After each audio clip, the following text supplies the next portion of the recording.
வணக்கம். அமரர் கல்கியின் சிவகாமியின் சபதம், பாகம் 2, காஞ்சி முற்றுகை, அத்தியாயம் 46, திரிமூர்த்தி கோயில். பாறைகளை நோக்கி நடந்து போய்க் கொண்டிருந்த போது மாமல்லரை பற்றியோ அவருக்கு நேர்ந்த ஆபத்தை பற்றியோ சக்கரவர்த்தி ஒன்றும் பேசவில்லை. ஆயனரிடம் சிற்பக்கலையை பற்றி பேச ஆரம்பித்து விட்டார். 2 பேரும் இந்த உலகத்தையே மறந்து பேசிக் கொண்டு போனார்கள். பாறை பிரதேசத்தை அடைந்த பிறகும் அப்படித்தான்.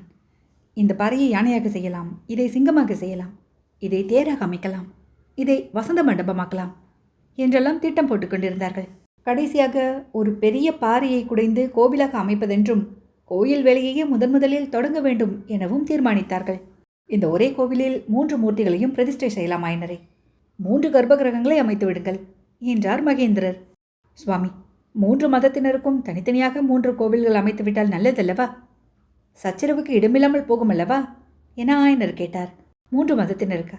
நான் அப்படி சொல்லவில்லையே. மும்மூர்த்திகள் என்று யாரை சொன்னதாக எண்ணினீர்கள்? சிவபெருமான், புத்ததேவர், ரிஷபதேவர் இவர்களைத்தானே? இல்லை ஆயனரே, பிரம்மா, விஷ்ணு, சிவன் ஆகிய திரிமூர்த்திகளை சொன்னேன். அப்படியா? ஆம். இன்னும் கொஞ்ச காலத்துக்கு புத்தர், சமணர் என்று என்னிடம் சொல்லாதீர்கள் ஆயனரே. அவர்கள் விஷயத்தில் அப்படி என் மனம் கசந்து போயிருக்கிறது. ஐயோ, அருள் நிறைந்த தங்கள் உள்ளம் கசந்து போகும்படி அவர்கள் என்ன செய்து விட்டார்கள்? சமணர்களுக்கும் புத்தர்களுக்கும் நான் எவ்வளவு கௌரவம் கொடுத்திருந்தேன். அவர்களை திருப்திப்படுத்த என்னவெல்லாம் செய்தேன். ஒன்றும் பயன்படவில்லை. பாடலிபுரத்து சமணப்பள்ளியில் துருவநீதன் ஒளிந்து கொள்ள அவர்கள் இடம் கொடுத்தார்கள். பல்லவ சைன்யம் அந்த சமணப்பள்ளியை இடித்து தரைமட்டமாக்கி பாதாள குகையில் ஒளிந்திருந்த துருவநீதனை பிடிக்க வேண்டியிருந்தது. இப்போது அவர்கள் என்ன செய்ய போகிறார்கள் தெரியுமா? தேசமெல்லாம் போய் காஞ்சி மகேந்திர பல்லவன் சமணப்பள்ளியை இடித்து தள்ளினான் என்று பழியை பரப்பப் போகிறார்கள். அது போகட்டும் ஆயனரே, எனக்கு அதிகமாக தாமதிக்க நேரமில்லை. போய் வருகிறேன். யுத்தம் முடிந்து நான் திரும்பி வந்து பார்க்கும்போது கோவில் வேலை முடிந்திருக்க வேண்டும். சத்ருகனா, நம்முடைய தெப்பத்தை எங்கே விட்டு வந்தோம்?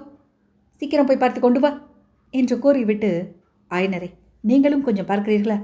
இந்த நதிக்கரையில் எங்கேயோ தான் தெப்பத்தை விட்டிருக்கிறோம். 2 பேருமாக சென்று பார்த்தால் சீக்கிரம் கண்டுபிடிக்கலாம் என்றார். அவ்விதமே ஆயனரும் படைத்தலைவரும் தெப்பத்தை தேடிக்கொண்டு சென்றார்கள். இத்தனை நேரமும் சிவகாமி ஒரு பக்கத்தில் நின்று ரதியை தடவி கொடுத்து கொண்டும் மெல்லிய குரலில் ஏதோ ஒவ்வொரு வார்த்தை சொல்லிக் கொண்டும் இருந்தாள். ஆயனர், சத்ருகனர் இருவரும் அங்கிருந்து சென்றதும் சக்கரவர்த்தி அவள் அருகில் வந்து ஒரு பாறை மேல் உட்கார்ந்து கொண்டு, சிவகாமி, உன்னிடம் ஒரு வார்த்தை சொல்ல வேண்டும். சற்று இந்த பாறை மேல் உட்காருகிறாயா என்றார். ஏதோ சந்தோஷமற்ற விஷயந்தான் சக்கரவர்த்தி பேசப்போகிறார் என்று சிவகாமியின் உள்ளுணர்ச்சி கூறியது. எனவே தலை குனிந்தபடி நின்று கொண்டே இருந்தாள். சிவகாமி, சற்று தலை நிமிர்ந்து இதோ இந்த கத்தியை பார் என்றார் மகேந்திரர். சிவகாமி பார்த்தாள். சற்று முன்னால் இந்த கத்தியை பற்றி ஒரு விஷயம் சொன்னேனே, அது ஞாபகம் இருக்கிறதா சிவகாமி? இருக்கிறது பிரபு என்று சிவகாமியின் உதடுகள் முணுமுணுத்தன. அந்த கத்தியானது மாமல்லரின் முதுகிலே பாய்வதற்கு இருந்தது என்ற எண்ணம் அவளை துன்புறுத்தியது. நான் சொன்னது பொய் சிவகாமி. சிவகாமிக்கு தூக்கி வாரி போட்டது. அவளுடைய உள்ளம் குழம்பியது. அந்த குழப்பத்தில் ஆறுதலும் மகிழ்ச்சியும் ஒரு வகை ஏமாற்றமும் கலந்திருந்தன. சக்கரவர்த்தி முதலில் எதற்காக அம்மாதிரி ஒரு பொய்யை சொன்னார்? இப்போது எதற்காக தாம் பொய் சொன்னதாக ஒப்புக்கொள்கிறார்? இதொன்றும் புரியாமல் சிவகாமி திகைத்தாள். ஆம் சிவகாமி, உனக்கு திகைப்பாகத்தான் இருக்கும். உண்மை விவரத்தை உன் தந்தையிடம் சொல்வதற்கு கூட நான் இஷ்டப்படவில்லை. அதற்காகத்தான் அவரை தெப்பத்தை தேடுவதற்கென்று அனுப்பினேன். ஆனால் உண்மையான விவரம் உனக்கு மட்டும் அவசியம் தெரிந்திருக்க வேண்டும். சிவகாமியின் மனக்குழப்பம் இன்னும் அதிகமானது. என்ன உண்மையை சொல்லப் போகிறார்? அது எதற்காக தனக்கு மட்டும் தெரிந்திருக்க வேண்டும் என்கிறார்? சிவகாமி, எக்கிலேயே நஞ்சை கலந்து செய்த இந்த கத்தி என் ஒரே மகன் மாமல்லனுடைய முதுகில் பாய்வதற்கு இருந்தது. இந்த அபாயம் யாரால் ஏற்பட்டது தெரியுமா? பிரபு, அது பொய் என்று சொன்னீர்களே என்று சிவகாமி குளற கேட்டாள். எது பொய் என்றேன்? மாமல்லன் முதுகில் கத்தி பாய்வதற்கு இருந்தது பொய்யில்லை சிவகாமி. பல்லவ சாம்ராஜ்யத்துக்கு அந்த பெரும் விபத்து நிச்சயமாக வருவதற்கு இருந்தது. அந்த விபத்து உன்னால் தடைபட்டது என்றேனே, அதுதான் பொய்.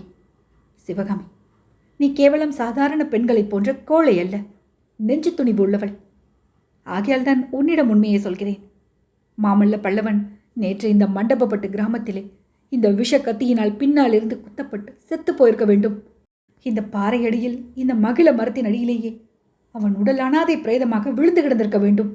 அவ்விதம் நேராமல் அன்றொரு நாள் ஆழகால விஷத்தை உண்டு சகல உலகங்களையும் காத்த பரமசிவன்தான் நேற்றைக்கு மாமல்லனையும் பல்லவ குலத்தையும் காத்தருளினார்.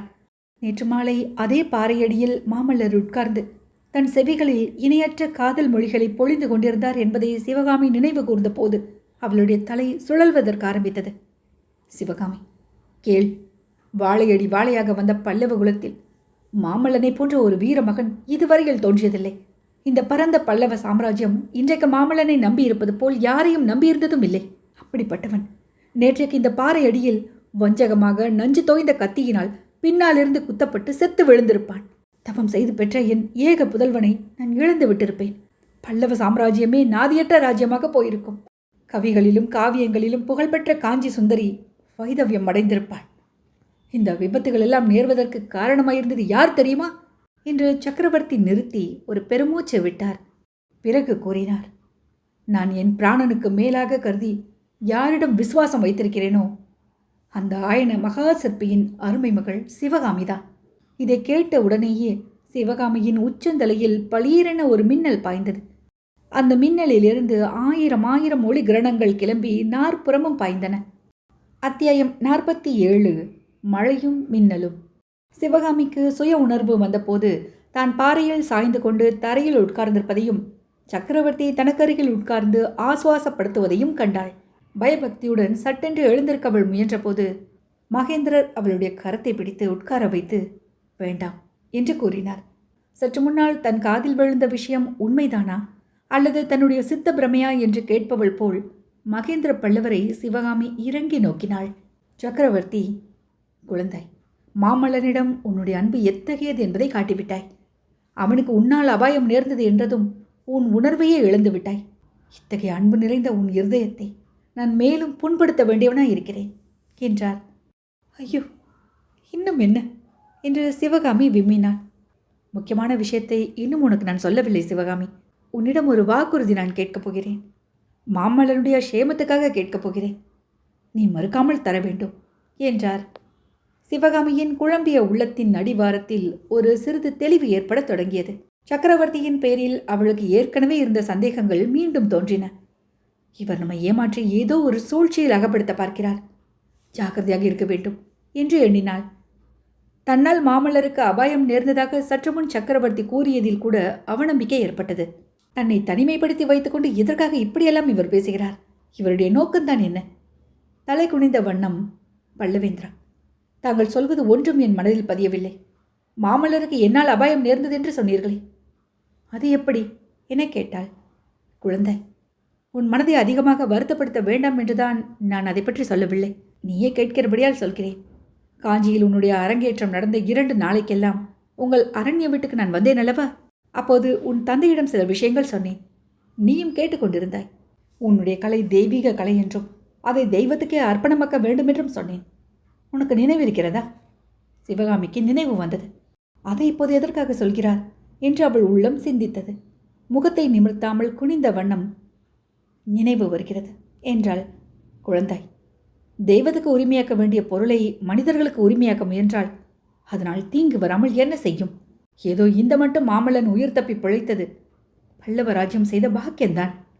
அப்போது சிவகாமி சட்டென்று தலையை நிமிர்த்தி நீர் ததும்பிய கண்களினால் சக்கரவர்த்தியை ஏறிட்டு பார்த்து, பல்லவேந்திரா, தாங்கள் ஏதோ கூடமாக பேசுகிறீர்கள். நான் கல்வி கேள்வியற்றவள், ஏழை சிற்பியின் மகள். என்னை சோதிக்க வேண்டாம் என்று விம்மினாள். மகேந்திரர் அப்போது சிவகாமியின் விரிந்த கூந்தலை அருமையுடன் தடவி கொடுத்து அன்பு ததும்பும் குரலில் கூறினார். அம்மா சிவகாமி, உன்னை நான் சோதிக்கவில்லை. உன் தந்தை ஆயனருக்கும் எனக்கும் எப்பேற்பட்ட சிநேகம் என்பது உனக்கு தெரியாதா? அவருடைய மகளாகிய நீ எனக்கும் மகள்தான். கனவிலும் உனக்கு கெடுதல் எண்ண மாட்டேன். உன் தந்தை எப்படி சிற்பக்கலையில் ஈடு இனியும் இல்லாத பெருமை வாய்ந்தவரோ அதுபோல் நீயும் பரத கலையில் சிறந்து விளங்குகிறாய். உன்னுடைய கலை திறமை இன்னும் மகோன்னதத்தை அடைந்து பரதகண்டம் எங்கும் உன்னுடைய புகழ் விளங்க வேண்டும் என்பது என் மனோரதம். அதற்கு எதுவும் குறுக்கே நிற்கக்கூடாது. யாரும் தடையாக இருக்கக்கூடாது. அப்படி குறுக்கே தடையாக நிற்பவன் என்னுடைய சொந்த மகனாகவே இருந்த போதிலும் அந்த தடையை நான் நீக்க முயல்வேன். சிவகாமி திடுக்கிட்டவளாய் முகத்தில் அவநம்பிக்கை தோன்ற மகேந்திர பல்லவரை ஏறிட்டு பார்த்தாள். கொஞ்சம் பொறு குழந்தை, முழுமையும் சொல்லிவிடுகிறேன். பிறகு உன் இஷ்டம் போல் தீர்மானம் செய்து கொள். சற்று முன் நான் ஏதோ கூடமாக பேசுகிறேன் என்று கூறினாய். உண்மைதான். உன்னிடம் வெளிப்படையாக சொல்வதற்கு சங்கூஜப்பட்டு கொண்டுதான் அவ்விதம் கூறினேன். நீ அறிவாளி ஆகியால் தெரிந்து கொள்வாய் என்று நினைத்தேன். ஆனால் தற்சமயம் உன் மனம் பல காரணங்களினால் குழம்பி போயிருக்கிறது. அதனால் நீ தெரிந்து கொள்ளவில்லை. எனவே நான் சொல்ல விரும்பியதை, உன்னுடைய நன்மைக்காக சொல்ல வேண்டியிருப்பதை பச்சையாகவே சொல்லிவிடுகிறேன். அதனால் உன் மனதிற்கு வருத்தம் நேர்ந்தால் என்னை மன்னித்து விடு என்று கூறி மகேந்திர பல்லவர் ஒரு பெருமூச்சை விட்டார். அச்சமயம் அவருடைய முகக்குறி மிகவும் கடினமான காரியத்தை செய்வதற்கு ஆயத்தமாகிறவரைப் போல் காணப்பட்டது. சிவகாமி மறுபடியும் தலை குனிந்து தரையை பார்த்த வண்ணம் இருந்தாள். ஏதோ ஒரு பெரிய விபரீதத்தை எதிர்பார்த்து அவளுடைய இருதயம் விம்மியது. இடையிடையே இரண்டொரு சொட்டு கண்ணீர் பூமியில் விழுந்தது. சிவகாமி, கேள். உன் தந்தை கல்லை கொண்டு உயிர் சிலைகளை சமைக்கிறார். அதுபோலவே பிரம்மதேவன் மண்ணை கொண்டு பூலோகத்திலுள்ள சகல ஜீவராசிகளையும் படைக்கிறான். ஆனால் அசாதாரண அழகு படைத்த ஸ்திரீகளை பிரம்மதேவன் சிருஷ்டிக்கும் போது தன்னுடைய 4 கண்களிலிருந்தும் சொட்டும் கண்ணீரையும் மண்ணுடனே கலந்து சிருஷ்டிப்பதாக சொல்வதுண்டு. அப்படிப்பட்ட அசாதாரண சௌந்தரியவதிகளால் உலகத்திலே எத்தனையோ துன்பங்கள் உண்டாகும் என்று பிரம்மதேவனுக்கு தெரிந்திருந்தபடியினால்தான் அப்படி அவன் கண்ணீர் விட்டுக்கொண்டே அவர்களை படைப்பானாம். குழந்தை, உன்னை படைக்கும் போதும் பிரம்மதேவன் கண்ணீர் பெருக்கிக் கொண்டுதான் படைத்தானோ என்று நான் சில சமயம் எண்ணுவதுண்டு. அத்தகைய அற்புத சௌந்தரியம் உன் மேனியில் குடிகொண்டிருக்கிறது. அது போதாதென்று உலகத்திலேயே இணையற்ற சௌந்தரிய கலையும் உன்னிடம் சேர்ந்திருக்கிறது. நீ குழந்தையாயிருந்த வரையில் இதெல்லாம் எனக்கு தோன்றவே இல்லை. ஆயனரைப் போலவே நானும் உன்னை என் செல்வ கண்மணியாக எண்ணி மடியில் வைத்துக்கொண்டும் தோளில் போட்டுக்கொண்டும் கொஞ்சி குழாவி மகிழ்ந்தேன். ஆனால் நீ எவ்வளவு பிராயம் அடைந்த பிறகு உன்னை பார்க்கும் போதெல்லாம் எனக்கு, ஐயோ, இந்த பெண்ணால் உலகில் விபரீதம் எதுவும் ஏற்படாமல் இருக்க வேண்டும் எனும் பச்சாதாபம் உண்டாகும். 2 வருடத்துக்கு முன்னால் விபரீதத்துக்கான அறிகுறிகள் தோன்றின. குழந்தை பிராயத்தில் உனக்கும் மாமல்லனுக்கும் ஏற்பட்டிருந்த குற்றமற்ற சிநேகம் திடீரென காதலாக மாறியதை கண்டேன். இந்த தகாத காதலை எப்படி தடுப்பது? உங்கள் இருவருடைய மனமும் புண்படாமல் எப்படி உங்களை பிரிப்பதென்று நான் யோசித்துக் கொண்டிருந்த போதே இந்த மகா யுத்தம் வந்தது. நான் அவசரமாக போர்க்களத்துக்கு போக வேண்டியதாயிற்று. நான் இல்லாத சமயத்தில் நீயும் மாமல்லனும் சந்திக்கக்கூடாது என்பதற்காகவே அவன் காஞ்சி கோட்டையை விட்டு வெளியில் வரக்கூடாதென கண்டிப்பான திட்டம் போட்டுவிட்டு போனேன். குனிந்து கொண்டிருந்த சிவகாமி தன்னை அறியாத ஆத்திரத்துடன் மகேந்திர பல்லவரை ஏறிட்டு பார்த்தாள். கண்ணீர் ததும்பிய அவளுடைய கூரிய கண்களிலே தோன்றிய கோப ஜுவாலை சோவென்று மழை பெய்து கொண்டிருக்கும் போது இருண்ட வானத்திலே பளிச்சிடும் மின்னலை போல் ஜொலித்தது. அதனால் ஒரு கணம் தயங்கிவிட்டு சக்கரவர்த்தி பின்னர் தொடர்ந்து கூறினார். சிவகாமி, உன்னையும் மாமல்லனையும் அவ்வாறு பிரித்து வைத்த போது அதனால் உங்களுடைய நேயம் குன்றிவிடும் என்ற எண்ணம் எனக்கில்லை. காற்றினால் பெரு நெருப்பு கொழுந்துவிட்டு கிளம்புவது போல் கட்டாய பிரிவினால் உங்களுடைய காதல் இன்னும் ஜுவாலை விட்டு வளரக்கூடும் என்பதை ஒருவாறு நான் எதிர்பார்த்தேன். எனவே உங்களுடைய காதலை தடுக்கும் எண்ணத்துடன் உங்களை நான் பிரித்து வைக்கவில்லை. நான் இல்லாத சமயத்தில் நீயும் மாமல்லனும் சந்தித்தால் அதனால் வேறு பெரும் அபாயம் நேரும் என்று என்னுடைய உள்ளுணர்ச்சி சொல்லியது. புதையலை பூதம் காக்கிறதென்றும் ஜீவ ரத்தினத்தை நாகசர்ப்பம் காக்கிறதென்றும் சொல்வார்களே, அதுபோல் கலை பொக்கிஷமாகிய உன்னை காப்பாற்றுவதற்கோ அல்லது கபலீகரம் செய்வதற்குத்தானோ ஏதோ ஒரு மாய சக்தி உன்னை தொடர்வதாக எனக்கு தோன்றியது. அதனாலேயே மாமல்லன் உன்னை நெருங்க முடியாதபடி நான் ஏற்பாடு செய்துவிட்டு போனேன். நான் எதிர்பார்த்தபடியே உங்களை பிரித்து வைத்ததனால் உங்கள் காதல் குன்றாமல் கொழுந்து விட்டு வளர்ந்தது. இதை மாமல்லன் உனக்கு எழுதிய ஓலைகளினால் அறிந்தேன். என்ன என்று சிவகாமி அளவில்லாத வியப்புடனும் அருவருப்புடனும் சக்கரவர்த்தியை நோக்கினாள். ஆம் சிவகாமி, மாமல்லன் உனக்கு எழுதிய ஓலைகள், நீ மரப்பொந்தில் பத்திரப்படுத்தியிருந்த ஓலைகள் என்னிடம்தான் வந்து சேர்ந்தன. அவ்வளவு நீசத்தனமான காரியத்தை நான் செய்ய வேண்டியிருந்தது. எல்லாம் இந்த பல்லவ ராஜ்யத்துக்காகத்தான். குழந்தாய், சாதாரண மனிதர்களுக்கு தர்மம் வேறு, அரச குலத்தினருக்கு தர்மம் வேறு. உன் தந்தையை கேட்டால் இதை சொல்வார். மாமல்லன் ஒரு வியாபாரியின் மகனாகவோ அல்லது ஒரு சிற்பியின் மகனாகவோ இருந்தால் அவனுக்கும் உனக்கும் நடுவில் நான் ஒரு நாளும் நிற்க மாட்டேன். உங்களுடைய தெய்வீகமான காதலை கண்டு நான் கழித்து கூத்தாடுவேன். ஆனால் இந்த பல்லவ சாம்ராஜ்யத்தின் நன்மைக்காக உங்கள் இருவரையும் பிரித்து வைக்கும் கொடுமையான கடமை எனக்கு ஏற்பட்டது. சிவகாமிக்கு அப்போது எங்கிருந்தோ அசாத்தியமான தைரியம் பிறந்தது. முகபாவத்திலும் குரலிலும் நிகரில்லாத கர்வம் தோன்ற, பிரபு, எங்களை தாங்கள் பிரித்து வைக்க பார்த்தீர்கள். ஆனால் அரசர்களை காட்டிலும் அதிக சக்தி வாய்ந்த விதி எங்கள் பக்கத்தில் இருந்தது. ஏரி உடைப்பையும் வெள்ளத்தையும் அனுப்பி எங்களை இந்த கிராமத்தில் சேர்த்து வைத்தது என்றாள். ஆம் சிவகாமி, ஆனால் உங்களை சேர்த்து வைத்த அதே விதி நான் செய்திருந்த ஏற்பாடு எவ்வளவு அவசியமானது என்பதையும் எடுத்து காட்டியது. இந்த விஷக்கத்தி அதற்கு அத்தாட்சி என்று மகேந்திர பல்லவர் கூறி மீண்டும் அந்த விஷக்கத்தியை எடுத்து சிவகாமியின் கண் முன்னால் காட்டினார். அத்தியாயம் 48. மகேந்திர பல்லவர் தோல்வி. சிவகாமி வெகுண்ட கண்களுடன் அந்த நாகப்பிடி அமைந்த கத்தியை பார்த்தாள். குரல் நடுங்க தழுதழுக்க விசித்திர சித்தரை பார்த்து கூறினாள். பல்லவேந்திரா, எந்த பாவியின் கரம் இந்த விஷக்கத்தியை பிடித்து மாமல்லருடைய முதுகில் செலுத்த எத்தனித்தது? கிருபை கூர்ந்ததை சொல்லுங்க. என்னால் அது நேர்ந்ததாக இருக்கும் பட்சத்தில் என்று மேலும் அவள் பேசுவதற்குள் சக்கரவர்த்தி குறுக்கிட்டார். ஆத்திரப்பட்டு சபதம் ஒன்றும் செய்ய வேண்டாம் சிவகாமி. இந்த பெரும் அபாயம் முன்னால் நேர்ந்ததுதான். ஆனால் நீ அறியாமல் நேர்ந்தது. இந்த கத்தி யாருடையதாக இருக்கும் என்று உனக்கொன்றும் தெரியவில்லையா என்று கேட்டார். இம்மாதிரி கத்தியை நான் பார்த்ததே இல்லை பிரபு. பெயரிலேயே பாம்புடைய மனிதர் ஒருவரை உனக்கு தெரியாதாமா? நாகநந்தி அடிகளா என்று சிவகாமி கேட்டபோது அவளுடைய குரலில் வியப்பும் பயமும் ததும்பின. ஆம், அவரேதான். ஐயோ, அவர் எதற்காக மாமல்லரை கொல்ல முயல வேண்டும்? நம்ப முடியவில்லையே. ஏன் நம்ப முடியவில்லை? இதைவிட அதிசயமான பயங்கர துவேஷங்களை பற்றி நீ கேள்விப்பட்டதில்லையா? நாகநந்தி எதற்காக மாமல்லரை துவேஷிக்கிறார்? ஐயோ, காவி துணி தரித்த புத்த பிஷுவா இவ்விதம்? சிவகாமி, புத்த பிஷுவா இருந்தால் என்ன, யாரா இருந்தால் என்ன? ஸ்திரீ சௌந்தரியத்தினால் புத்த பிஷுவின் மனம் கெட்டு போகாதா? விஸ்வாமித்திரருடைய கடும் தவத்தையே மேனகியின் சௌந்தரியம் கழித்து விட்டதே. புத்த சங்கங்கள் சீர்கெட்டு போயிருக்கும் இந்த நாளில் இதென்ன அதிசயம்? என்ன சொல்கிறீர்கள்? எனக்கொன்றும் விளங்கவில்லையே. நாகநந்தி எதற்காக மாமல்லரை கொல்ல பார்த்தார்? உன்னுடைய சௌந்தரியமாகிய விஷம் பிஷுவின் தலைக்கு ஏறியதனால்தான் அம்மா. வேறென்ன இருக்க முடியும்? புத்த பிஷுவின் கடின உள்ளத்தையும் உன் மேனி அழகு கவர்ந்தது. மாமல்லனுடைய குழந்தை இருதயத்தையும் கவர்ந்தது. ஆனால் நீ உன் தூய உள்ளத்தை மாமல்லனுக்கே கொடுத்தாய். பிஷுவின் துவேஷத்துக்கு அதுதான் காரணம். நீயும் மாமல்லனும் நேற்றிரவு பேசிக் கொண்டிருந்த போது இதே பாறைக்கு பின்னால் புத்த பிஷு கையில் இந்த விஷக்கத்தியுடன் ஒளிந்திருந்தார். கிராமத்துக்கு அருகில் உள்ள கோவில் வரையில் உங்களை பின்தொடர்ந்து வந்தார். கடவுளின் அருளும் குண்டோதரனுடைய சர்வ ஜாக்கிரதையும் சேர்ந்துதான் மாமல்லனுடைய உயிரை காப்பாற்றின. குண்டோதரனா காப்பாற்றினான்? எப்படி பிரபு? உங்களுக்கும் பிஷுவுக்கும் தெரியாமல் குண்டோதரன் தான் உங்களை பின்தொடர்ந்து வந்தான். பிஷு கோவில் மதிலேறி குதித்த போது இந்த கத்தி தவறி கீழே விழுந்ததாம். அதை அவன் எடுத்துக்கொண்டான். பிஷுவை நள்ளிரவில் கோவில் மடைப்பள்ளியில் விட்டு கதவை தாளிட்டு கொண்டு வந்து எங்களிடம் எல்லா விவரங்களையும் சொன்னான். நாங்கள் வந்து பார்ப்பதற்குள் பிஷு மடைப்பள்ளியிலிருந்து மாயமாகிவிட்டார். இவ்வித மகேந்திர பல்லவர் சொல்லிய போது சிவகாமியின் முகத்தில் அவ்வப்போது ஏற்பட்ட அதிசயமான மாறுதல்களை எல்லாம் அவர் கவனியாமல் இல்லை. உண்மையில் நாகநந்தியை பற்றிய பேச்சு வந்ததிலிருந்து சிவகாமியின் பாதிமனம் இங்கேயும் பாதிமனம் மடத்திலேயும் இருந்தது. மடத்து உள்ளறையில் தூண் மறைவில் நாகநந்தி நின்ற தோற்றம் அவள் மனக்கண் முன் வந்து கொண்டே இருந்தது. இன்னும் அந்த பாதக பிஷு அங்கேயே இருப்பாரா?